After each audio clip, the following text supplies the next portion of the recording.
तो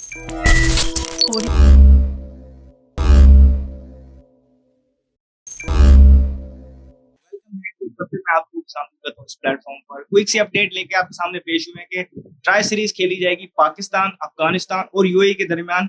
ये मैचेस सारे खेले जाएंगे शारजा क्रिकेट स्टेडियम में और ये सीरीज होगी, जो ट्राई सीरीज होगी, ये ठीक पहले होगी एशिया कप से। 29 ऑफ अगस्त से इसका स्टार्ट होगा और 7 ऑफ सितंबर पे इसका एंड होगा और 7 और हमें पता है कि 9 ऑफ सितंबर से एशिया कप का स्टार्ट होगा। तो इस सीरीज को इस तरीके से रखा गया कि ये थोड़ी सी प्रिपरेशन आपको एशिया कप के हवाले से भी देगी और फिर वर्ल्ड T20 के लिए भी इंपॉर्टेंट होगी, क्योंकि ये सारी चीजें जो है ये लीड अप बिल्ट अप है वर्ल्ड T20 के लिए। तो यहाँ पर अगर हम बात बताते चलें को यहाँ पाकिस्तान के जो मैचेस हैं उसका आपको शेड्यूल बताते चलेंगे। पाकिस्तान ने यहाँ पर पहला मैच 29 ऑफ अगस्त को खेलना है, वो मैच खेलना है पाकिस्तान ने अफगानिस्तान के अगेंस्ट। फिर 30 ऑफ अगस्त को पाकिस्तान ने अपना दूसरा मैच खेलना है, वो खेलना है यूएई के अगेंस्ट। फिर 2 ऑफ सितंबर को पाकिस्तान ने अगेन अफगानिस्तान के खिलाफ मैच खेलना है और फिर 4 ऑफ सितंबर को पाकिस्तान ने अपना आखिरी मैच जो खेलना है ग्रुप स्टेज का, वहां पर वो यूएई के अगेंस्ट खेलना है। और 7 सितंबर को इस इवेंट का जो ट्राई सीरीज है इसका फाइनल खेला जाएगा। और फिर जिस तरीके से मैंने आपको पहले बताया कि 9 ऑफ सितंबर से एशिया कप का आगाज होगा। अब ये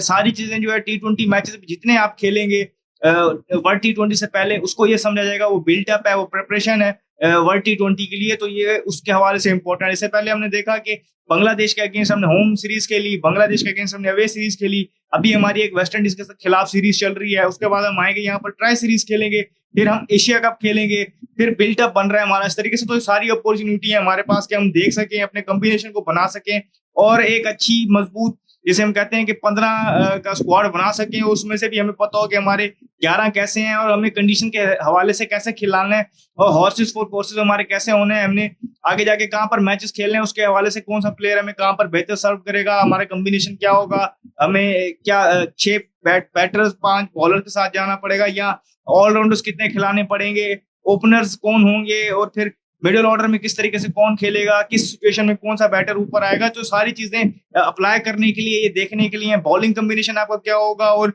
उनका जिसे हम कहते हैं कि वर्कलोड कैसे मैनेज किया जाएगा, कौन सा पेस अटैक कब खेलेगा, कितने स्पिनर्स खेलेंगे, सारी चीजें जो है आपको इन सारे सवालों के जवाब इसी स्पैन ऑफ टाइम में देखने। तो उस हवाले से अगर आप देखें तो ये बड़ा एक क्रूशल जिसे हम कहते हैं कि इवेंट है ट्राई सीरीज का। और अफगानिस्तान एक टफ ओपोनेंट है और हमें उन्होंने माजी करीब हमने देखा है कि टफ टाइम दिया भी है। और इन कंडीशंस में जहां पर स्पिनर्स को हेल्प मिलती हो वहां पर वो बहुत ज्यादा जिसे हम कहते हैं कि स्ट्रॉन्ग है। और ये उनका एक आप वर्चुअली एक होम समझ लें कि शारजा स्टेडियम को वो एज अ होम लेते हैं। तो ये उनके लिए पाकिस्तान के लिए एक अच्छा जिसे हम कहते हैं कि प्रिपरेशन होगी उनके अगेंस्ट खेल के। और यूएई को भी आप जिसे कहते हैं कि काउंट आउट नहीं कर सकते, क्योंकि जितना छोटा फॉर्मेट होता है उतनी ये छोटी टीम्स जो होती हैं ये उतनी ही आपके लिए टफ साबित हो सकती हैं। और वो यहाँ पर खेलते भी रहते हैं, तो उन्होंने एशिया कप के लिए प्रिपेयर करना है, तो वो भी आपको एक टफ टाइम देंगे और वो आपके ग्रुप में भी है वहां पर। तो इस तरीके से आप उनके खिलाफ भी खेल के एक अच्छी प्रिपरेशन हासिल कर सकेंगे। इस वीडियो में फिलहाल इतना ही, मुझे दीजिए शुक्रिया, अल्लाह हाफिज।